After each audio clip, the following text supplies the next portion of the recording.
All right, we are live. Good evening, everyone. I am McKenna from Murder by the Book in Houston, Texas, and I am very excited to be joined tonight by a crime writing legend, Thomas Perry. How are you this evening? Well, I'm feeling really legendary now. Excellent, excellent. Well, I mean, I think that the list of books you've won and everything has earned you that status. But let me go ahead and get you introduced, and we'll start chatting. This should be live on Facebook and YouTube, and we'll have people join in as we go. For those of you who missed the beginning of this, you can tune in later, and I will make that announcement again. If you catch it after we're done, you can come back and watch it from the beginning. So, Thomas Perry is the best-selling author of over 20 novels, including the critically acclaimed Jane Whitefield series, 40 Thieves, and The Butcher's Boy, which won the Edgar Award. He lives in Southern California, and he's with us today to talk about his latest thriller, Eddie's Boy. And as we were already chatting, but for our people watching, how are you this evening? I'm excellent. How are you? I'm doing well. So you're joining us from Southern California? I'm sorry, I couldn't hear you. You're joining us from California? Yes. Yeah, I'm joining you from my house in LA. Perfect. So for those of you who have questions, please go ahead and pop them in the comments. The program that I'm using here tonight to stream everything will actually show them on my screen. So please feel free to ask any questions. There's no such thing as a dumb question, and we'll get to those later on. So I'm very excited because this new book is actually features the character from Butcher's Boy, Michael Schaefer, and it's the fourth in that series, right? Right, it is. Excellent. It's the book that I actually never thought I would get to. It's one of those things where I wrote the first one, I guess 39 years ago, something like that, and I've written one about every 10 years or so in Michael's life, so that we have sort of an odd situation where it's not really taking us through 40 years of history, but the books were actually written in those years. So at the moment that The Butcher's Boy begins, nobody had a computer, for instance. Nobody had a cell phone. And there was no inkling in my mind that there would ever be such a thing. So, yeah. It's funny. I have written down here because I was looking at those dates. The first one was in 1983, Butcher's Boy, and then Metzger's Dog in 92, and then you had a big jump, 2011 for The Informer, and then here we are today with Eddie's Boy. Now, so when you revisit this character, do you have like a Bible of information about him, or does he just live in your brain? Well, what I did this time was to reread the first three books. So, to remember what was going on. And of course, there are, for people who are really, obsessive about this sort of thing, I'm sure they'll catch some of the inconsistencies that are in the books. But what I was doing really is kind of every, certain number of years, I realized that I knew some other things about him. I kind of wanted to go back and fill in more of the story.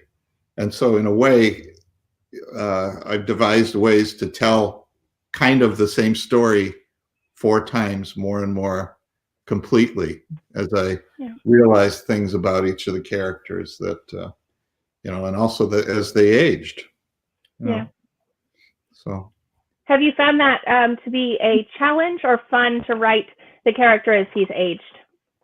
I'm one of those writers that, I love to write. I mean, I actually, it isn't, I love to, having written, but as Dorothy Parker said, but I actually love the act of writing. I love, the things that I'm writing about interest me. So I found it really fun. I mean, what happened with this book was, well, every book has some sort of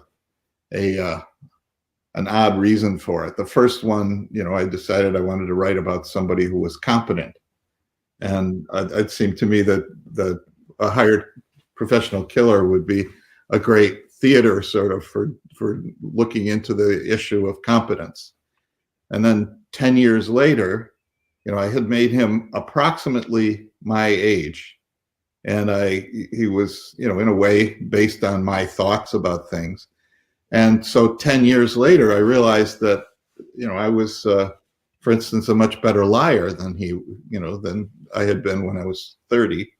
So, but I also wouldn't be possibly as athletic as he was, as I had been in those days. And so I wrote Sleeping Dogs as a completely different story. And then, weirdly enough, 20 years after that, after I'd completely thought that he was out of my mind, I was in a meeting with one of my agents here, and she said, we've really gotten to the point where you could actually put The Butcher's Boy on television, and I thought, oh, that's ridiculous. I mean, when I'd written those things, I really hadn't thought of the possibility of them ever making their way into somebody's living room, but except possibly to kill them. But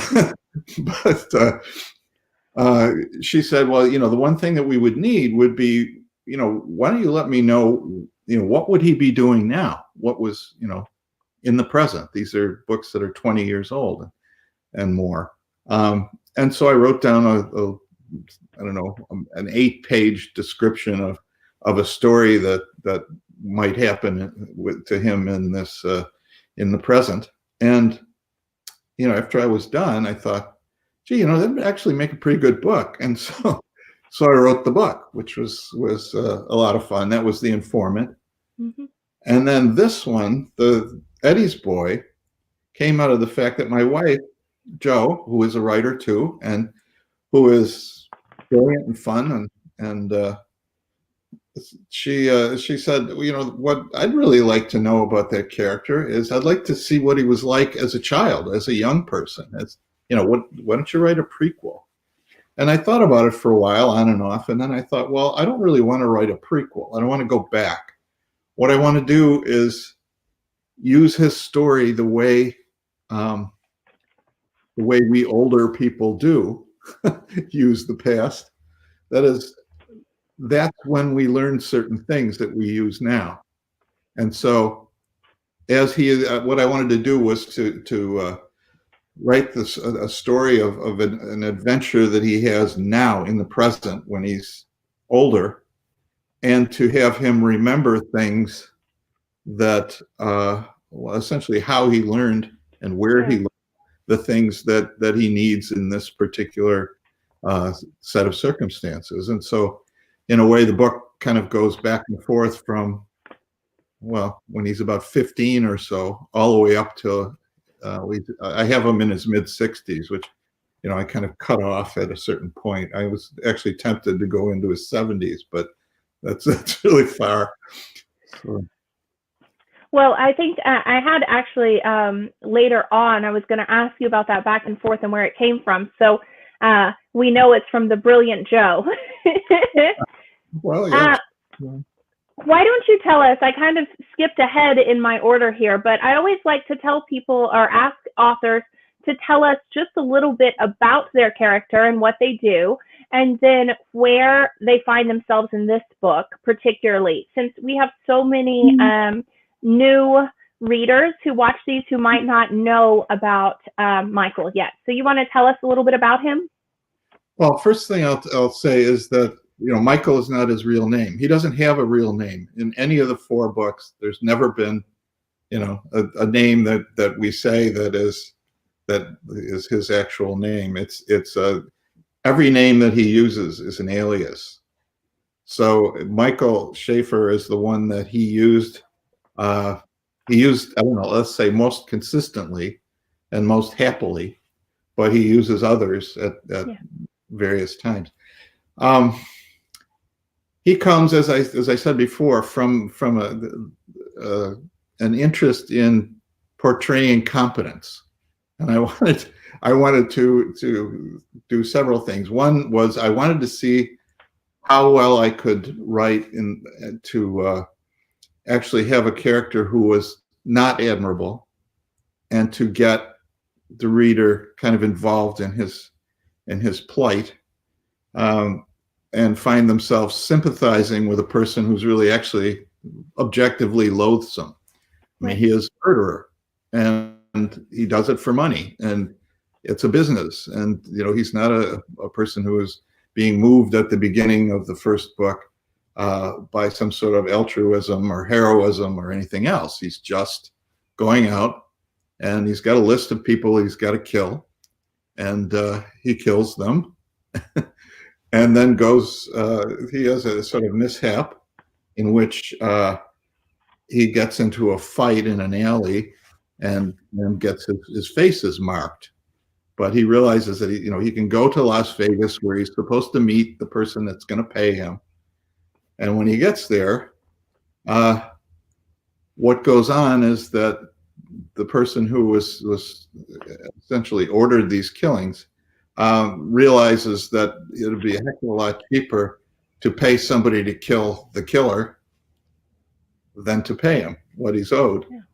And this is a mistake, an enormous mistake, because what he does is, we'll call him Michael Schaefer for convenience.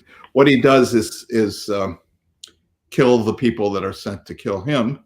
Sure. And then he goes after the people that he knows must be behind it, who is essentially the mafia.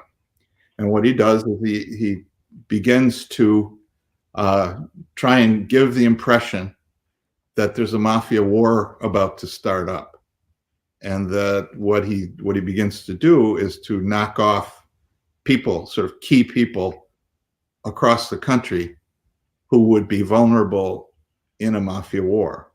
And so he begins to convince not only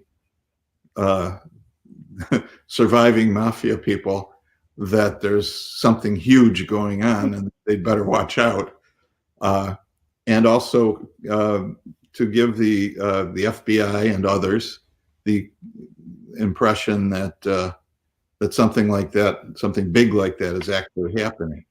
Yeah. And there's only one person in the novel who actually figures out what's going on, and that's Elizabeth Waring, who is perhaps the lowest ranking person in the Justice Department at that moment.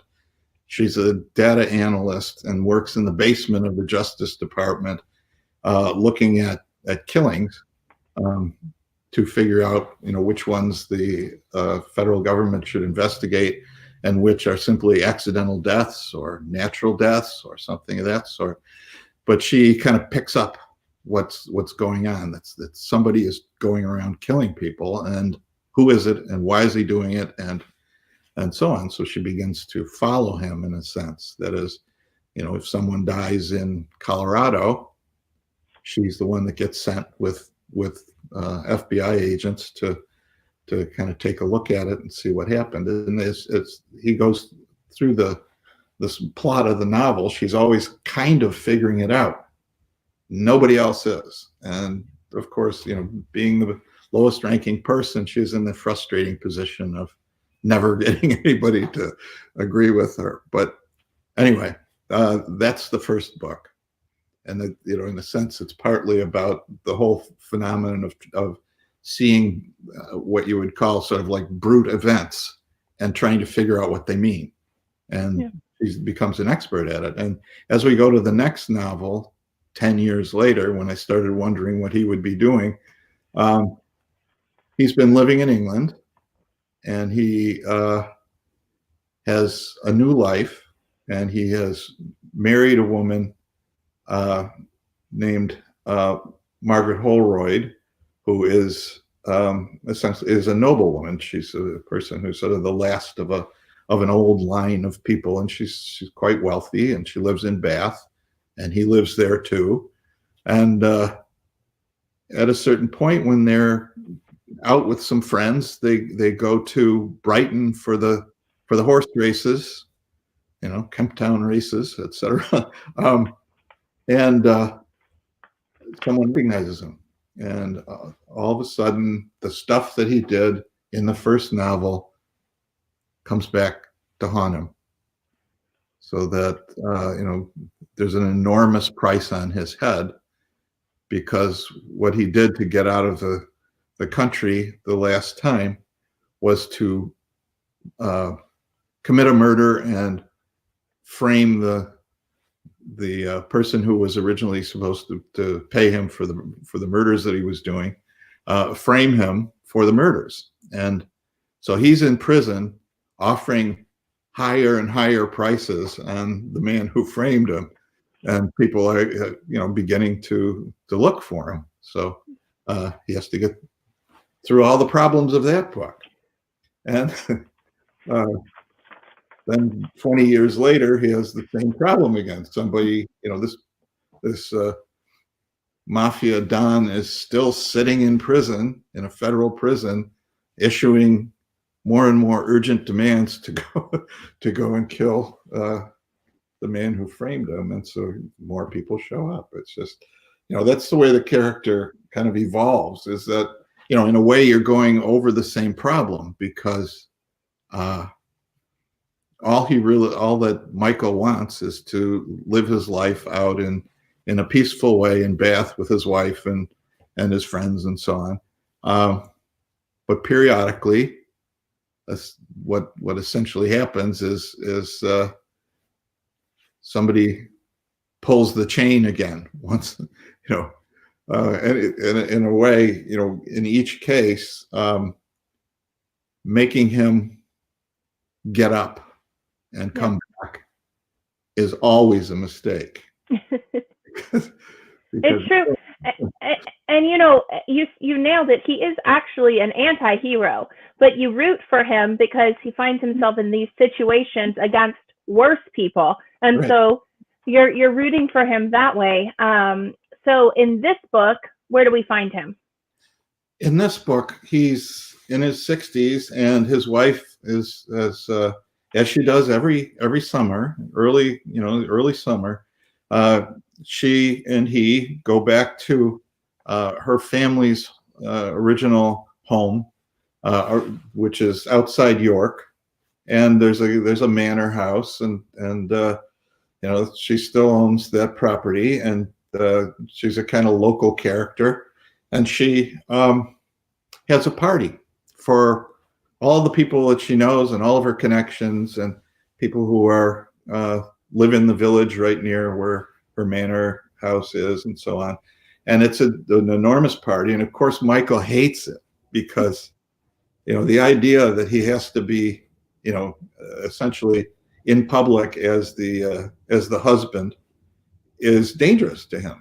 And he doesn't like that at all. And he's very shy, and he's kind of curmudgeonly, because what he has always done when he lived in England is always to say that he had been a businessman in the United States, and what he did was for a living was so boring that he doesn't ever want to talk about it or tell anybody anything about it, because it put them to sleep. So he tries to kind of stay back through all this stuff. But what has happened is that after all of this time, this party attracts some people who are looking for him, and they attempt to kill him. Yep. And so once again, here we are. But what Eddie's boy does that the others don't completely do, or don't do maybe as thoroughly, is to look into the question of how he became who he is, how he learned how to do what he does, how he knows when he sees certain things that this is trouble, this is not, and it's sort of fun in a way. It's my rendition of what old people do anyway. That at a certain point you pass things on because you learn them, and that's they're useful, and so I have to say, in your writing, you've created two series characters that I think people respond very well to, myself included. And it's interesting that you have such an anti-hero with your nameless hitman, and someone who's also outside the realms of the norm, but the opposite, absolutely a hero in Jane Whitefield, who's trying to hide people, protect people. So I applaud your imagination for these characters that we keep wanting to revisit and root for. What are you working on now? Well, it's a coincidence because I am working on a Jane Whitefield book. It's at a certain point, what happens usually is if I kind of set Jane aside, people start to write me letters or email about her because, not only they, but I begin to miss her. I begin to wonder what she's doing at this point. And she's offered me an awful lot of fun over the past 20 years or so. And in this particular case, I really kind of felt as though it was time for her again. And so I did. And it's funny, since I started writing, I start getting these emails again. At one point I got years and years ago, I didn't write about her for a long time. And then somebody wrote me a letter finally that said, why are there no more Jane Whitefield books? Have you retired or are you dead? And so I pinched myself and I realized I wasn't dead. So I wrote some more Jane Whitefield books. But it's most of the books that I've written are standalones. Mm-hmm. Still, even though there are these two series. The series I sort of was pulled kicking and screaming into writing series because I was always I don't know, sort of I had a fear that they become trivial at a certain point. In other words, there's one War and Peace. Right. There's one Anna Karenina. There's no right. There's not the series, Yeah, and you want to avoid a formula, but I think you've spaced them out so much over the years with your standalones. And to me, anytime there's another one with one of the recognizable characters, you're right. It feels like it's time for it. So I'll be happy to revisit Jane Whitefield. I feel like I've missed her, and I'm ready for another one of hers. So I'm glad you're doing that. Now, the inevitable question that everyone's getting asked right now: are you setting it in the present day, and are you writing this difficult time into it, or have you definitely avoided it? I have avoided it. The reason is that I think that this is temporary. I think that I don't know if you've some people love things that are set in a particular time that but I don't really have anything intelligent to say about the virus or about and I don't want okay, about Jane Whitefield. Jane Whitefield is a person who not only gives identities to people, that she takes people who have strong reason to believe that they're about to be murdered, and Jane takes them, moves them to places where nobody knows them, and teaches them to live as different as new people. That is, it gives them an opportunity to have a new life, sometimes a second chance, sometimes correct the mistakes that they made the first time. Because if somebody wants to kill you, obviously you've made some kind of a mistake. So, but Jane uses identities herself. I mean, special identities that she invents and builds, over periods of time. But having people wearing masks, that's way too easy for Jane. That's a great point. It's just, you want to make things as hard as possible for her because, by now she's really good at what she does. Yeah. And so she makes very few mistakes, but, this period I think is going to seem unreal very soon. And, in a year or two, we're going to kind of hardly remember how this was, Let's hope so. And also, who necessarily wants to revisit it? I think you've done something wise there. I think most authors are trying to figure out ways to put it in January of this year before the full pandemic, or write a prequel or something. So That makes sense. I'm hesitant. I'm worried that I won't want to read books that have huge pandemic themes Right. next year. I mean, we may just be wanting to put it behind us. And you're right. Also, it's a dead giveaway. If you write one set in 2020 and someone's reading it 15 years from now, they're not going to know exactly when the book was set, as opposed to, No. I mean, it could be whenever. So, well, I can't wait to read that one. Can we talk a little bit about process? Because I think your books are always paced beautifully. Do you have any tricks for that? Are you an outliner? Are you a just sit down and write kind of guy? What's your process?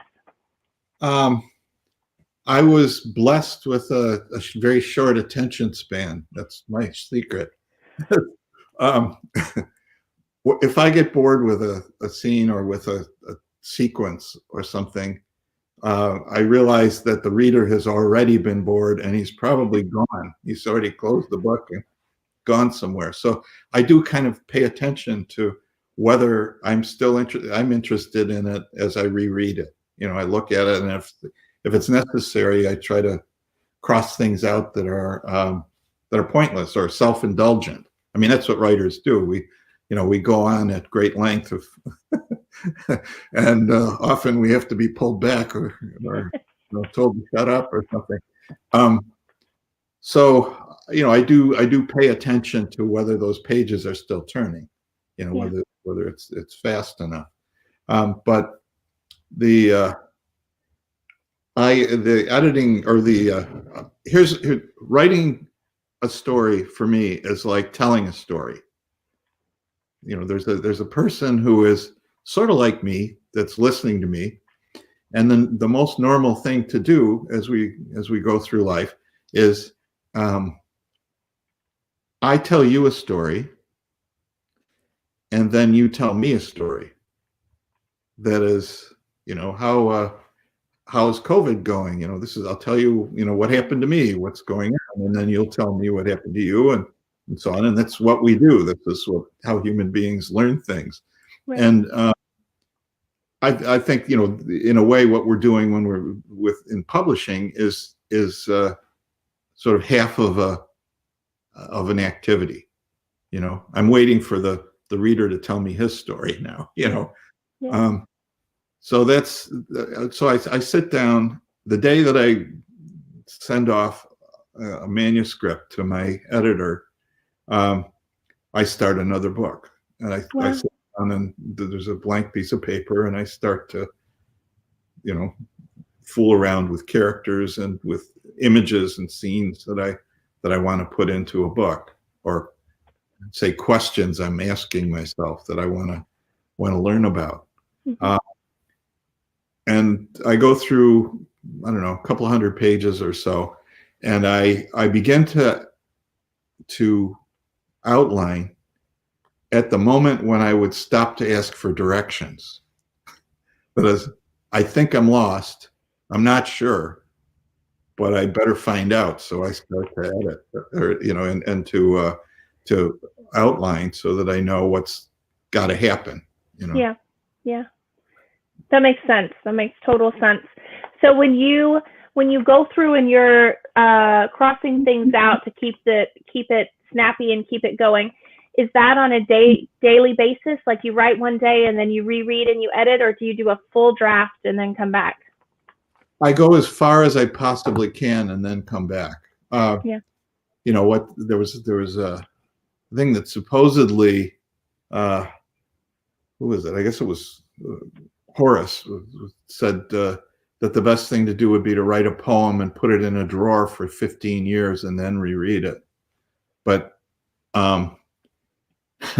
obviously we can't do that. So, I go along, and I usually can sort of let the momentum of the excitement of the story for me carry me like 200 pages or so. And then I go back and type it all into the computer, and that sort of gives me another look, and that's in a sense of where I went wrong and how I can make up for it. Yeah.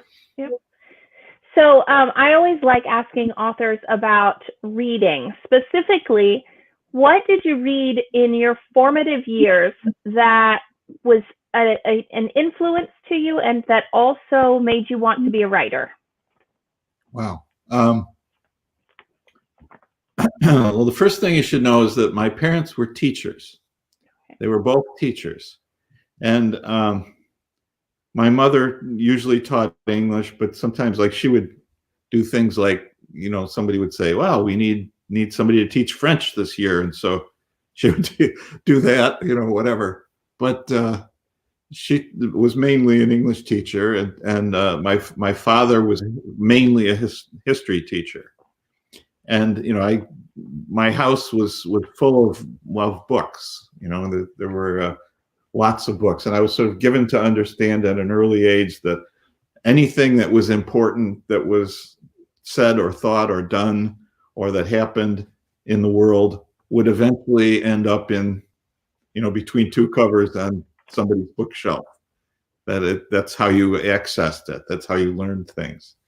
And my parents read all the time, which was kind of odd. My father was one of those people that's watching television and will be reading a novel at the same time. And that prepared me for life with Joe, which she's always doing. So my mom does that too. I grew up with my mom who would read and watch TV, as opposed to my dad who read nonfiction history in another room, like no sound on, sat and read quietly. But my mom, to this day, TV on, which I absolutely cannot do. So it's a special talent. Yeah, it's great. I suppose you'd be getting twice as much done if you could harness. Yeah. So I'm sorry to interrupt. So your parents were both teachers, and you were around books all the time. Right, and there were certain books that my mother used to like certain things, and I would she introduced me to people like Stendhal and and others, but Rabelais, all kinds of things. It was really sort of odd, but it was great. It was just something that everybody did, and I liked it, and it was fun, and I enjoyed reading, and so over time, once you're hooked, you're hooked. Yep. You can't get away from it. And I think as I've I don't know, gotten older, I've always begun to sort of ask myself, what are we doing? What are we doing when we're writing stories that aren't true? Why are we doing that? And I think really there's a kind of connection between writing novels and dream. That is, people, when we're dreaming, one of the most common dreams, supposedly, the experts say, is that you're being chased. Mm-hmm.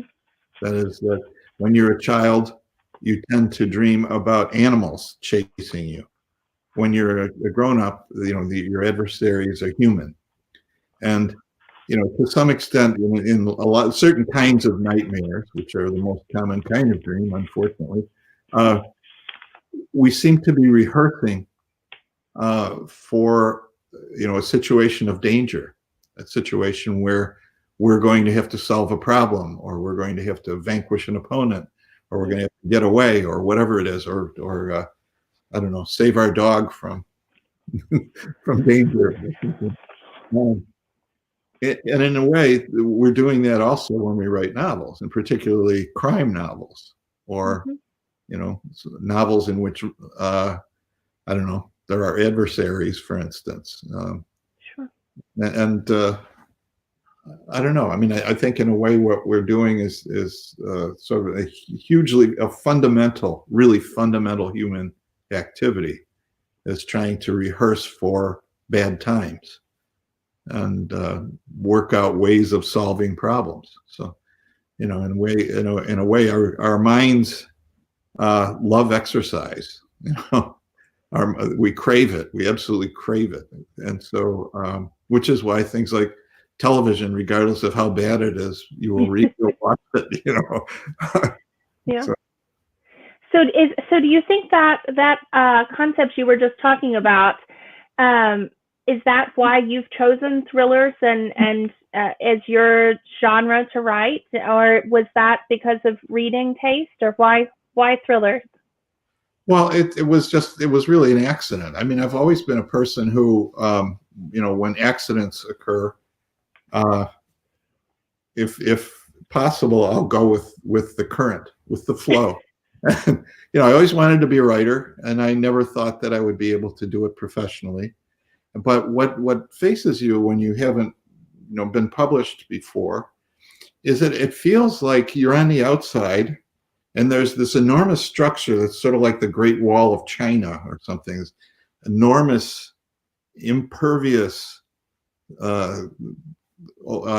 surface in front of you that you can't climb over, you can't go around, you can't do anything about.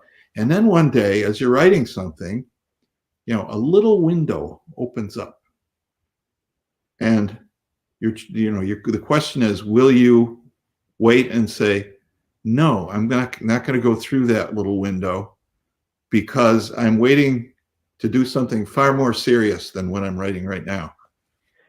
Or will you say, wow, great, it opened up, and go through? In a sense, I'm a person who, it opened up and I went through. I happened to be, at one point I was writing a book which ended up being The Butcher's Boy. And I realized that it was the first thing I had written that, anybody really would want to read. And so that was the one that I tried to submit.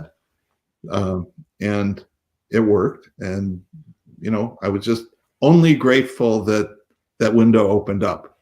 Yep. So I could go through it and never look back. Well, and the rest is history. If it worked, you just keep doing something that works. Right. Fun. So you mentioned that people are not shy about you writing you letters. So what kind of research do you do for these anti-hero books, for the Butcher's Boy books? And are people quick to call you on any problems? Well, yeah, what happens if you make a mistake that involves a firearm, you will get enormous numbers of letters. Yep. And that's kind of scary in a way. I've occasionally done that. What I would do is change the firearm and between drafts, and then make not change around it. So I would get caught like having describing something, go on with a revolver and then change it to a semi-automatic pistol and not change the fact that it doesn't have a cylinder or something like that. Some crazy mistake that I just didn't make consistent all the way through. And I would suddenly get a whole lot of letters and think, gee, I must be popular. But I wasn't. It was just a mistake. Yeah, people do point out mistakes all the time. I mean, anything that any mistake that you make, they will help. And also, if they know something that's really obscure that you got wrong or kind of could have done better, they'll write to you. Like the procedure when you go to a hotel, for instance. Somebody wrote me a letter about this. When you go to a hotel, you give them your credit card, and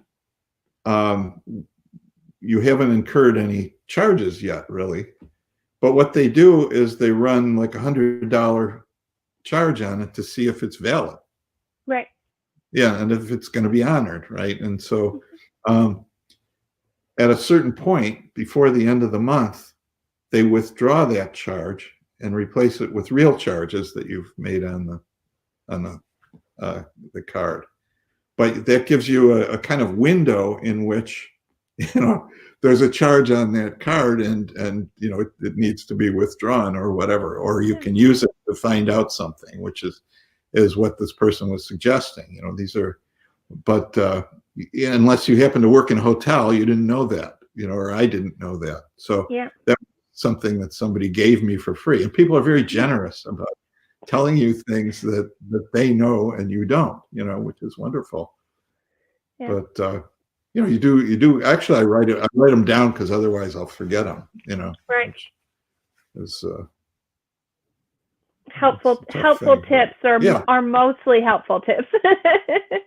That's great. Well, I'll tell you what happens though. Oh, am I? No, go ahead. Go ahead. Oh, okay. If you make a mistake, it can kill you. It can make you feel terrible. There was in one of my books, I have them two people trying to disappear, as they often do in my books, and they go to across the border to Canada, to Vancouver, to Victoria. Okay, and I have them go to Vancouver. It's fine, no problem. Have them cross the border, no problem. But what happened was I forgot that getting to Victoria requires a very, very long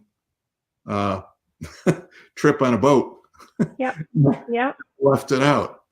And, I just completely forgot that it happened. And honestly, I think the only time I was ever there, I think I probably slept during that boat ride, because I didn't remember anything about it. So I didn't, and I was confident because I'd been there and I just described what I remembered, but I forgot that. I got a letter, I think, or an email from every human being in Canada, because they were all polite, everybody.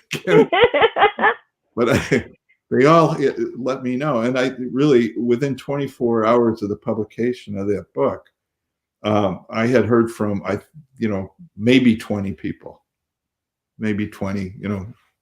telling me that I had made that mistake. And of course, you can't go back on a first draft first edition and remove it. But subsequent editions, it was removed. But, I said, you have to get on this boat to get there. And, but that's funny. I mean, once it's out, all you can do is correct it for the second printing. But we're all human. It's just funny how many emails. You know what? At least it proves people are reading your books. Yeah, it's I'm glad, and also they're sympathetic. They're not angry that you made a mistake or something. They realize you're human and that you are not going to be happy to hear this, but that you might be able to fix, for instance, in time for the paperback, at least, even if you can't get the second printing. So, yeah. Well, I'm very surprised because we always have questions, and I don't know if people have just been listening and we've already answered their questions, but we have no questions from the audience tonight, which is a rarity. But I will say, for anyone who's interested, I personally highly recommend Thomas Perry's books. I love the Butcher's Boy series and Jane Whitefield. If you haven't tried Jane Whitefield, the first one is Vanishing Act. And of course, the new book is Eddie's Boy, which we would love if you would consider ordering from us. It is brand new on sale, and we're hoping for good sales for it on Tom's latest outing. Thank you so much for joining us this evening. I really appreciate your time. Thanks, McKenna. It's a pleasure, as always. And give Joe my best, please. Okay, thank you. All right, have a good night. Bye. Bye.